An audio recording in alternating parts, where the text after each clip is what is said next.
nyina wa jambo uri izuba ryarasiye mu Rwanda ikibeho rikaboneshereza isi yose kugira ngo igire amahoro.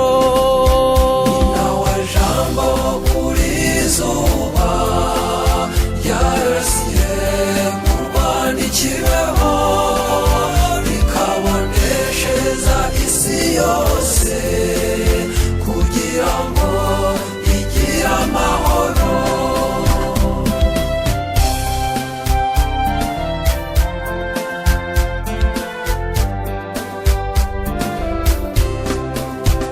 Uru rugendo dukora mu isi Imana igenda irudufashamo kugeza ubwo yatwihereye Yezu ngo atubere icyitegererezo, ngo atubere jambo rya rurema.